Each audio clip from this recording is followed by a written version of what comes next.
Assalamualaikum warahmatullahi wabarakatuh. Nama saya Farhan Muhajirin dan dua teman saya, Ali Faidullah Al-Husaini dan Ahmad Hamdani.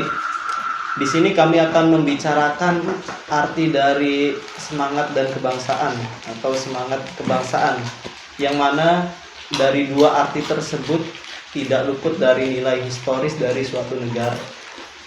Apa sih arti dari semangat dan kebangsaan itu? Diambil dari tema pada malam hari ini, yaitu semangat kebangsaan. Semangat kebangsaan itu terdiri dari dua kata, yaitu semangat dan kebangsaan.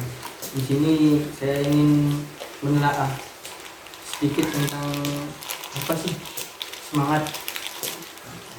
Jadi semangat itu merupakan suatu tekad atau dorongan yang muncul dari dalam jiwa dan hati seseorang yang akan diimplementasikan untuk mencapai sebuah keinginan dan cita-cita. Sebentar dulu, mengambil dari kata semangat itu, kita juga kan tidak bisa terpatok dalam satu segi saja, semangat dalam kebangsaan aja, tapi kan enggak. Seperti contohnya semangat dalam mengejar ilmu, menuntut ilmu, semangat dalam bermain game, semangat dalam mengaji, atau semangat dalam segi lainnya lah yang masih banyak lagi. Mungkin akan lebih banyak lagi arti dari semangat itu. Benar sekali. Tapi pada malam ini kita lebih mengkhususkan kata semangat ini kepada semangat kebangsaan. Nah, jadi semangat kebangsaan. Jadi bagaimana semangat kita dalam menjalani kehidupan berbangsa. Nah, seperti itu. Sebelum membahas lebih jauh, kita itu harus tahu dulu apa itu sih bangsa, kebangsaan. Bentar dulu boy. Kan semangat berbangsa kalau semangat kebangsaan. Semangat berbangsa. Nah, di dalam semangat kebangsaan tadi gua bahas apa itu semangat. Nah, di dalam semangat tersebut, kalau menurut saya sendiri, yang namanya semangat itu tidak ada kata-kata yang pas untuk kata-kata semangat tersebut. Maksudnya apa itu? Tidak ada istilah untuk kata semangat. Jelas? Tidak ada istilah, maksudnya seperti apa? Ya, kalau menurut saya yang namanya semangat ya hanya sebuah gerakan dari hati gitu. Gerakan dari hati. Ketika hati ingin melihat sesuatu yang terlihat menarik di dalam diri kita, semangat. Jadi gak ada kata-kata semangat itu adalah tekad gini. Dan yang namanya istilah dan omongan-omongan tersebut hanya sebentar, hanya lewat. Jadi nggak menetap gitu. Yang namanya istilah terus omongan-omongan kayak tadi, semangat berbangsa, semangat kebangsaan, omongan-omongan yang ada di podcast, yang ada di mana-mana pun, itu hanya omongan belaka, hanya omongan doang. Ya, seperti contohnya seperti ini ya. Di sini ada warna hitam atau merah. Nah, jika kita atau saya itu suka warna merah, jadi di situ kita akan timbul rasa semangat. Nah, seperti itu. Gitu. Jadi nggak ada kata-kata yang cocok untuk. Jadi sama aja dong dalam kita cinta tanah air. Ketika kita cinta tanah air juga kita akan timbul rasa semangat. Nah, seperti itu yang kita maksudkan. Jadi tidak ada kata-kata yang tidak berguna untuk seperti kayak contoh tekad apa, mungkin kurang pas gitu. Bukan kurang pas, yang ditakutkan ketika kita memberikan istilah untuk kata semangat, realitanya tidak seperti yang dikatakan sebut gitu, yang istilah. Iya. Ya, seperti contohnya juga ketika masa penjajahan pada tanggal 22 Oktober 1945, Kiai Haji Hasyim Asy'ari itu memfatwakan resolusi jihad. Yang dimaksud resolusi jihad itu adalah semangat jihad membela tanah air. Oh iya, ada jihad. Bukan itu maksudnya. Bukan itu. Kenapa nggak hayalan nikah aja? Hayalan nikah, kita belum waktunya nikah nih. Tapi udah gatal nih. seperti itu contohnya ya, mungkin ya sama aja penjelasannya seperti itu ya. Setelah kita tahu arti kecil dari suatu semangat, dari arti dari semangat, jadi kita akan ke pembahasan kebangsaan. Apa sih itu kebangsaan? Kalau menurut saya kebangsaan sendiri berasal dari kata bangsa. Nah, kita itu harus tahu dulu apa itu sih bangsa. Jika kita mencari dari artikel-artikel ataupun dari buku-buku yang lain, mungkin penjelasan bangsa itu beraneka macam menurut penerjemah masing-masing tokoh, itu berbeda-beda. Namun bisa saya simpulkan yaitu bangsa merupakan suatu perkumpulan manusia yang memiliki rasa senasib dan sepenanggungan. Nasib dan sepenanggungan. Ya. Nah, kadang ada muncul pertanyaan berikutnya, yaitu Indonesia kan bangsa Melayu, Malaysia bangsa Melayu juga. Nah, apakah bisa disebut Indonesia dan Malaysia itu merupakan satu bangsa? Ya, jelas itu tidak bisa. Kenapa ini? Karena walaupun kita memiliki rasa senasib dan sepenanggungannya, walaupun kita sama memiliki rasa itu, tapi kita dalam segi tujuan itu berbeda. Bangsa kita bertujuan untuk membela tanah air kita yaitu Indonesia, dan bangsa Malaysia juga itu bertujuan untuk kemerdekaan Malaysianya sendiri. Gitu menurut saya. Ya, benar sekali. Jadi ketika Indonesia dijajah, apakah Malaysia membantu Indonesia? Tidak. Negara Malaysia pun sedang dijajah, sedang mengurusi masalahnya sendiri. Oh, corona. Nah, jadi dari sini itu bisa kita lihat Malaysia dijajah oleh Inggris, Indonesia oleh Belanda dan oleh Jepang.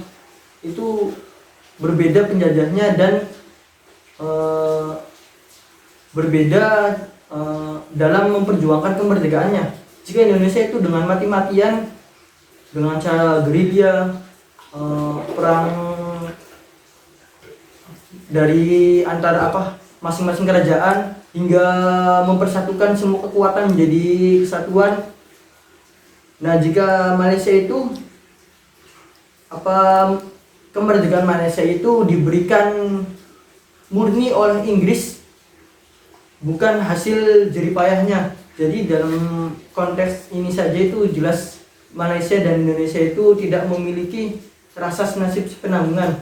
Tapi sebentar dulu, walaupun Malaysia diberikan kemerdekaan langsung dari Inggris, ya dari Inggris kan, Ya. itu kan, tapi sebelumnya pasti memiliki rasa sepenanggungan, sama-sama kayak Indonesia ketika dijajah itu sama, bangsa Malaysia itu dijajah, merasa sakit, merasa segala macam lah, kan sama aja sebeban sepenanggungan gitu. Ya untuk mereka bangsa Malaysia jadi kan berbeda-beda gitu. Ya mereka Indonesia, Malaysia. Sepenanggung senasib, Malaysia. Jadi berbeda. Berbeda.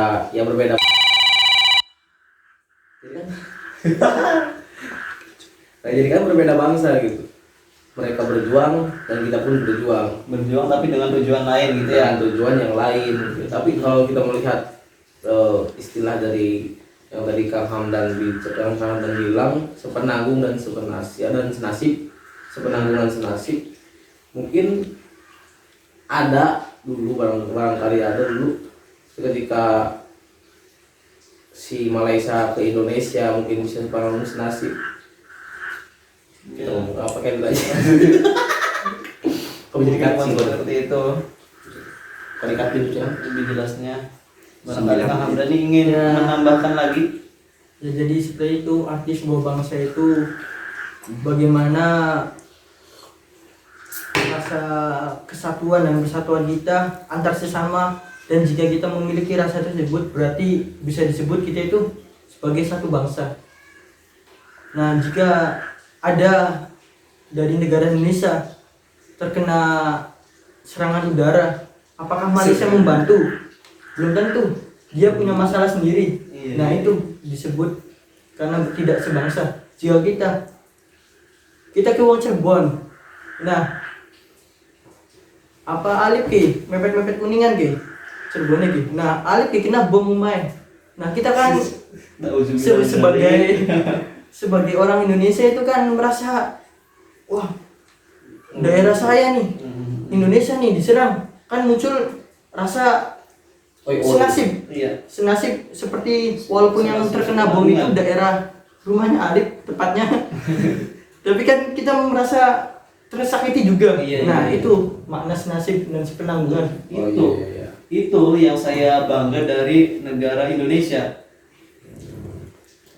Itu yang saya bangga dari negara Indonesia. Jadi dari segi bangsa, walaupun berbeda suku, bahasa, budaya dan Kolor.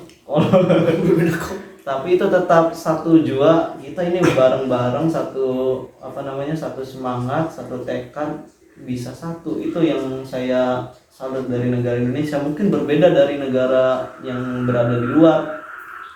Walaupun mereka negara-negara maju seperti Jepang, Inggris, Uni Soviet, Rusia lah Ada maksudnya. yang Cina buluk.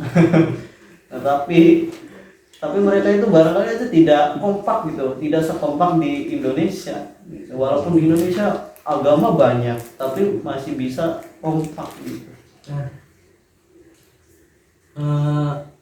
Ya, itu benar sekali. Jadi Indonesia, walaupun Indonesia itu dipandang oleh negara lain itu merupakan negara yang hebat.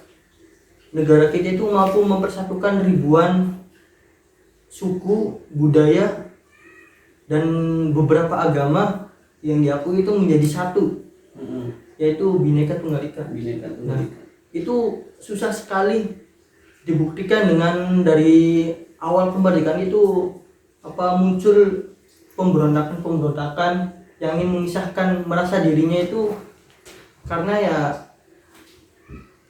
berbeda, merasa berbeda, bangsa sendiri suku-sukunya itu berbeda-beda. Nah, ingin memiliki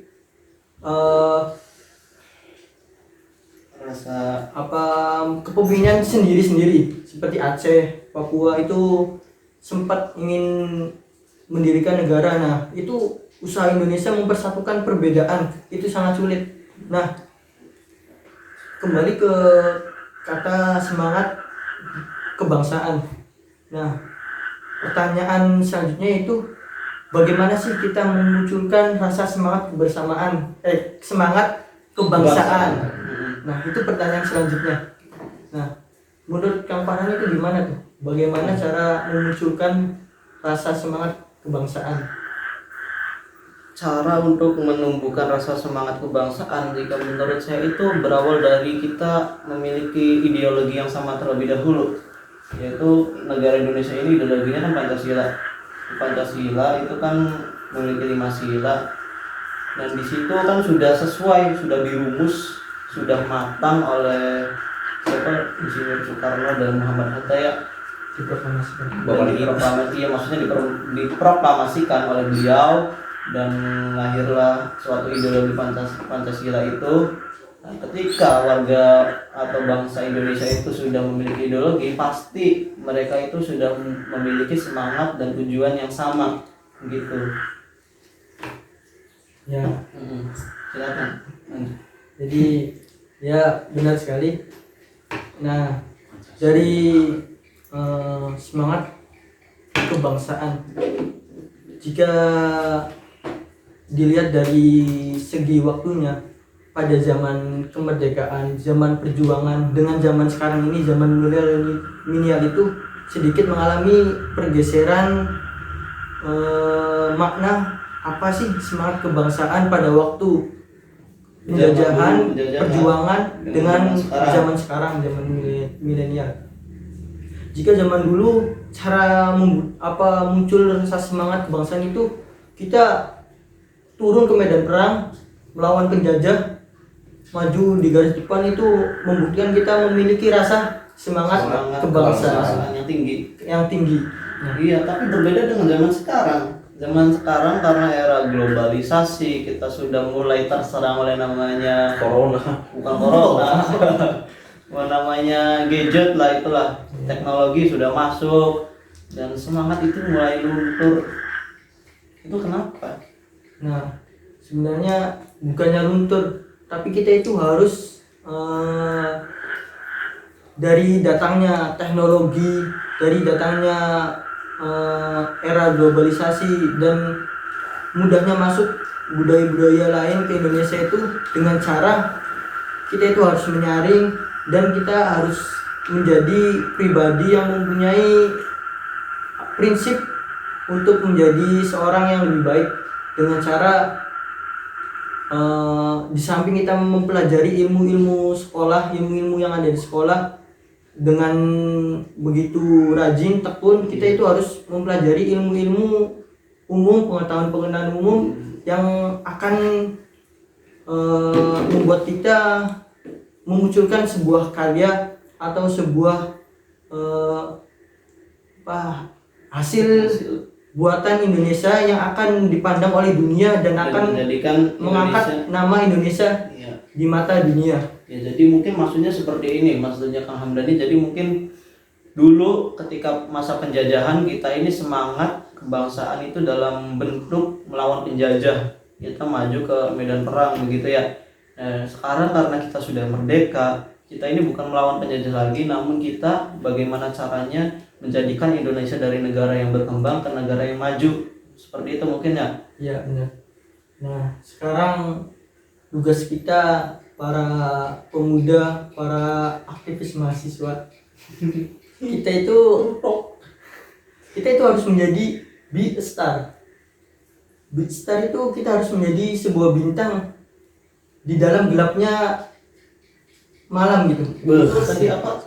Be a star ya. Be a star, dari kata be a star. Jadi sebuah bintang gitu. Seorang pemuda menjadi sebuah bintang. Iya. Kenapa enggak sekalian menjadi langitnya yang menampung bintang-bintang? Jadi kan kalau kita melihat bintang nih, bintang itu bercahaya hanya di malam hari saja gitu, tapi di siang hari dia tidak. Kalau bintang gitu. Iya. Yang pastinya kalau bintang itu hanya berarti lain duduk, bukan lain sekedar, hanya lewat doang. Tidak selamanya dia bersinar. Berbeda dengan langit yang menampung bintang, di malam hari yang menampung matahari juga bintangnya. Matahari juga bintang. Kan matahari termasuk bintang yang kayak Dan matahari, planet. dan segala macam planet. Semua ditampung oleh Namanya langit. si langit gitu. Jadi seakan-akan kenapa enggak langsung menjadi yang lebih tinggi dari bintang, terus dia terpakai selalu gitu, dia muncul selalu ya, muncul dia di hadapan, muncul seketika bintang tersebut membutuhkan. Kenapa nggak menjadi langitnya saja gitu? Ada kutipan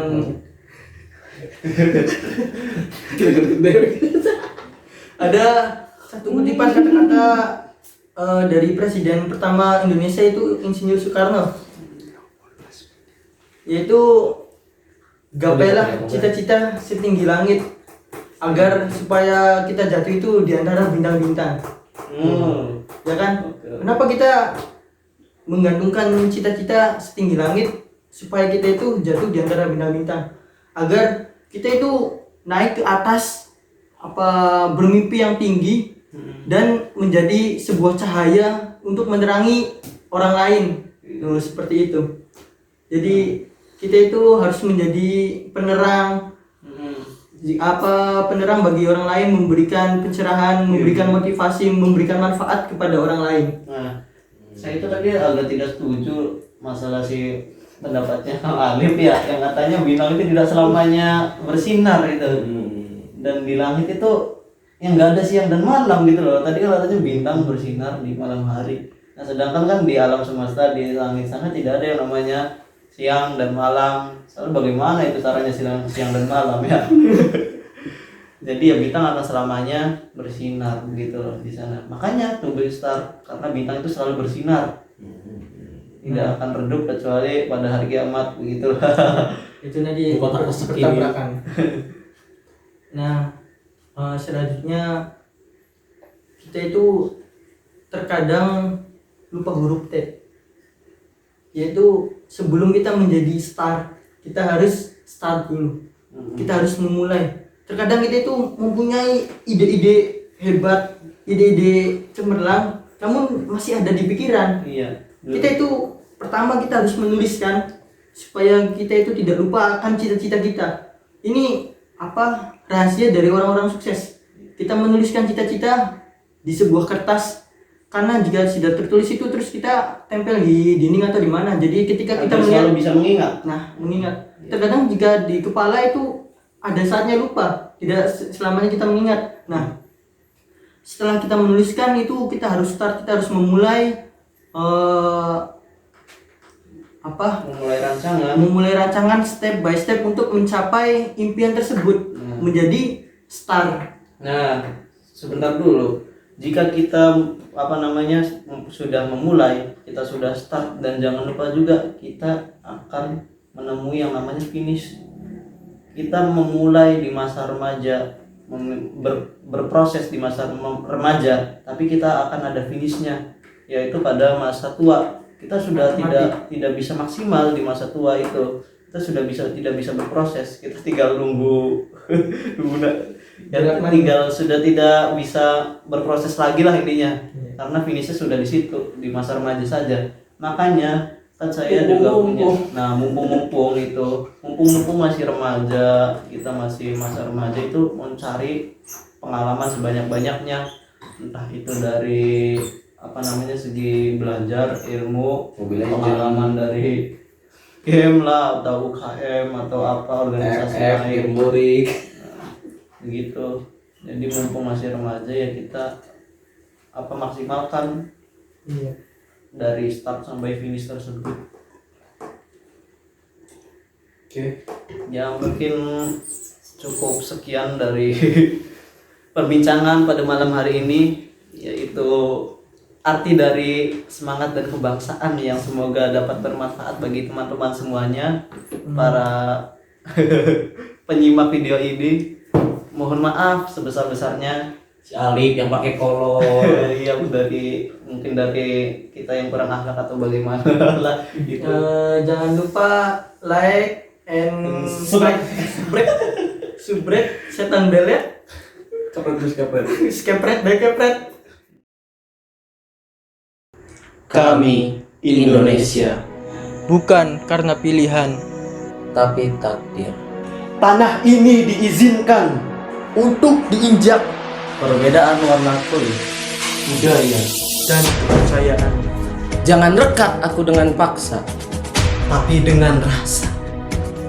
saya Jawa. Saya Sunda. Kami Indonesia. Saya penikmat kopi. Saya penikmat susu. Salah. Saya cinta teh jus. Kami Indonesia.